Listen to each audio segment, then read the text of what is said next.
What's up, guys? Welcome to my channel. We're out here doing some street dawah, which means we're going to be inviting all these beautiful people to Islam, inshallah. We're out here at the Santa Monica Pier, the world famous Santa Monica Pier.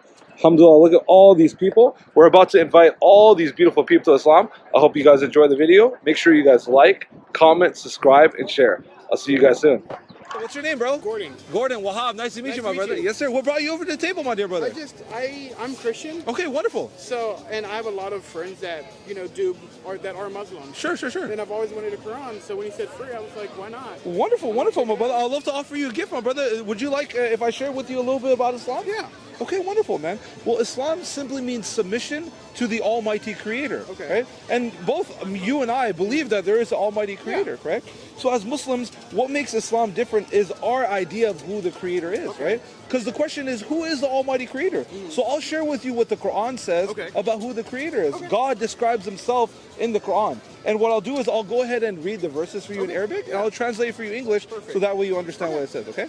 So, أعوذ بالله من الشيطان الرجيم بسم الله الرحمن الرحيم قل هو الله أحد الله الصمد لم يلد ولم يولد ولم يكن له كفوا أحد. So what the Quran says, right, it tells you who the Almighty Creator is. So if you want, you could open it up with me, my dear brother, right? On page 374. It's one of the last pages, chapter 112 of the glorious Quran. How you doing, sister? Good. Nice to meet you. I'm almost done talking to him, and I'll go ahead converse with you then. What page? It says it's page 374 of the glorious Quran, chapter 112. If you want, you can feel free to listen as well.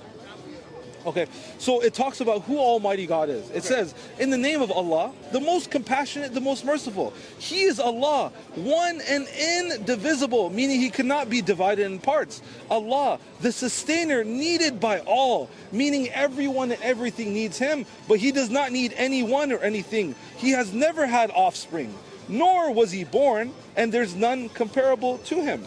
So as Muslims, this is what we believe. This is a description of who Almighty God is, right?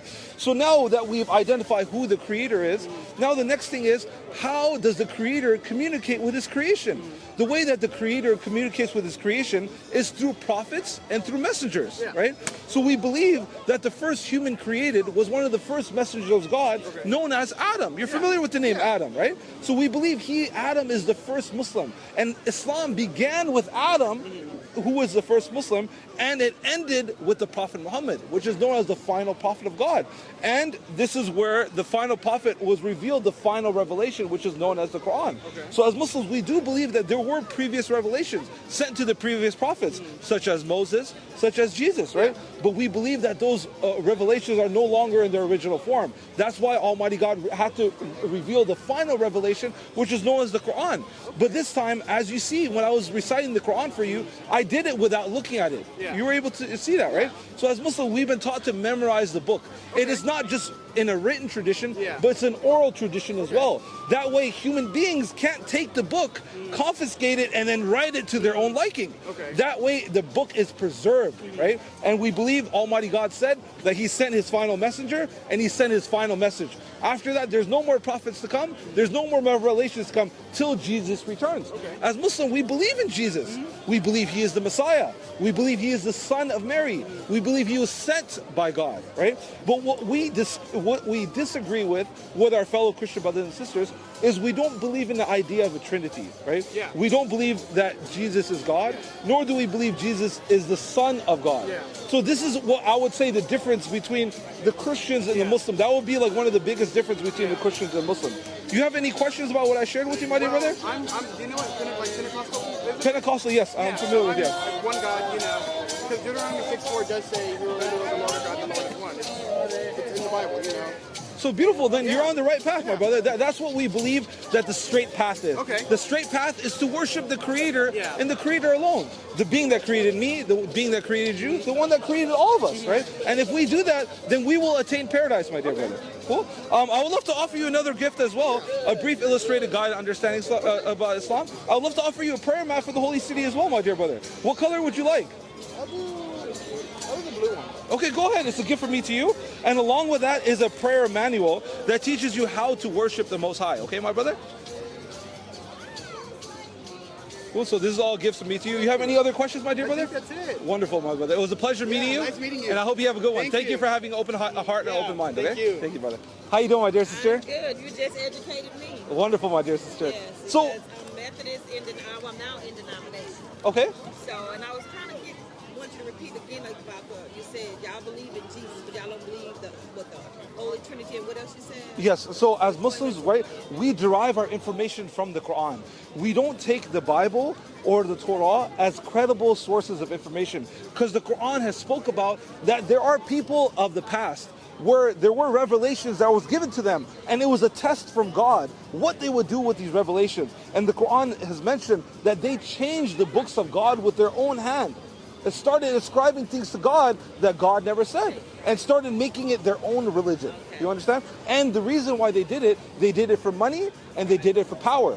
This is the reasons why they compromise the books of God. And that's why Almighty God had to send another messenger. Typically how it works is Almighty God sends a messenger to guide the people, right? And then there's going to be people who follow the messenger and then those people who go against the messenger. Like for instance, like Moses, right? Moses was sent to the children of Israel, right? To guide them and to save them from the Pharaoh. Then obviously there's going to be people who side with the Pharaoh and then there's going to be people who side with the prophet of God.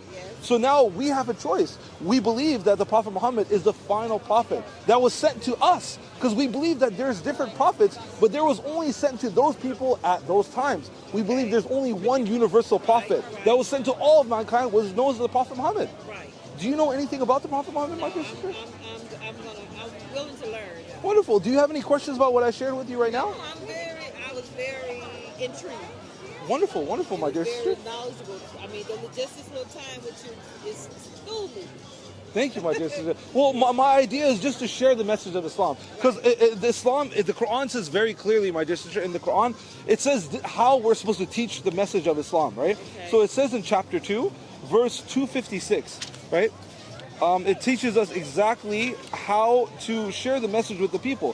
Free will in accepting Islam. Let there be no compulsion in religion, for the truth stands out clearly from falsehood. So whoever renounces false gods and believes in Allah, the one true God, has grasped the firmest, unfailing handhold, and Allah is all-hearing and all-knowing. Allah is the guardian of the believers. He brings them out of the darkness and into the light.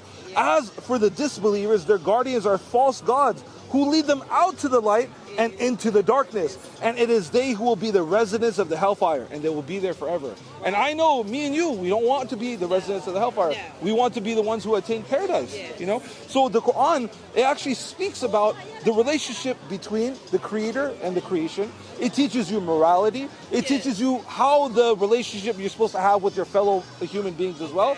And it teaches you the difference between right and wrong. And it gives you pure guidance, my dear sister. I would love to offer you a gift, my dear sister, if that's okay with you. Yeah, I'm definitely going to take this and read it. Wonderful, my dear sister. Another book I'd love to offer you is a brief illustrated guide to understanding Islam, okay?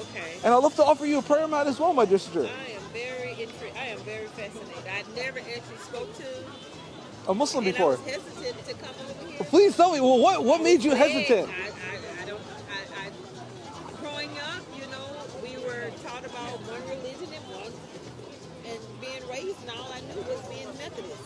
And that's why I changed. As I got older, I changed over to denomination because I want to seek out and learn more, and not just learn how the Methodist reads and interpret the Bible. Absolutely, absolutely. So, absolutely, and I agree with that, my dear sister, because in Islam, we do not believe in blind belief.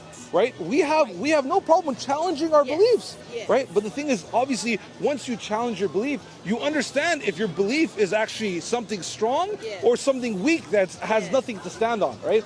That's why Islam is known as the fastest growing religion in the world, my dear sister, because so many people have been misguided about what Islam is. And the reason for it, my dear sister, is they want you to look over here so you don't see the truth on this side.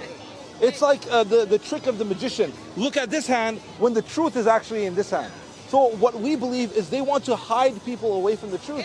And there's a reason for that. I totally agree because, as you know, when you're raised in the generation that I was raised in, and we was raised being Methodist. With the Malcolm X's, with the Muhammad Ali's. Yes, we weren't supposed to explore any other religion or belief. But I'm the type of person, my family tell you, I'm very inquisitive and observant. That's wonderful. And minutes if I want to learn something, know something. You know, the Quran is going to be a fantastic book for you because the Quran challenges your mind. It tells the reader to think. I want you to think about this. Have you pondered about this? What made you believe this? Like, it actually wants you to know, like, what made you come to that conclusion? Like, what evidence has those texts provided for you to come to that conclusion? And another thing is, and my son was incarcerated, and he ended up, somebody in there was a Muslim, and he began teaching my son. And so when my son got out, my son also was telling me some stuff that, oh, and I'm like, okay, all right. And now my son is transitioning. That's so beautiful, This my is dear gonna sister.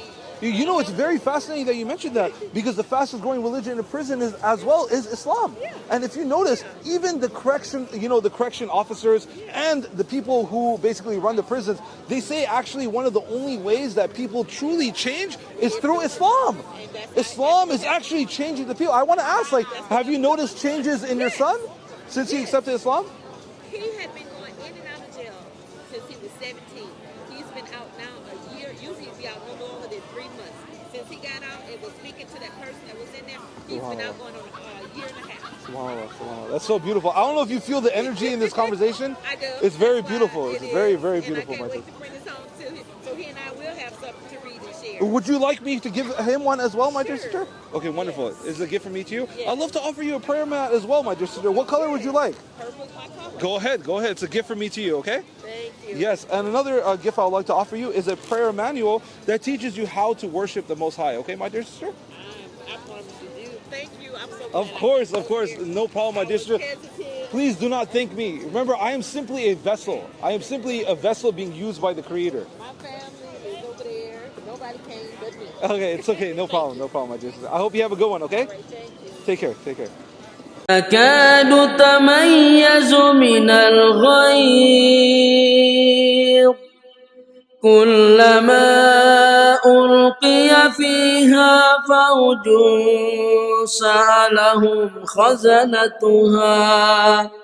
سألهم خزنتها ألم يأتكم نذير قالوا بلى قد جاءنا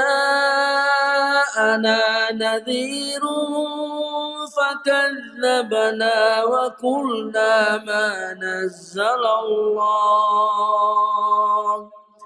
وقلنا ما نزل الله من شيء إن أنتم إلا في ضلال كبير وقالوا لو كنا نسمع أو نعقل ما كنا في أصحاب السعير فاعترفوا بذنبهم فسحقا لأصحاب السعير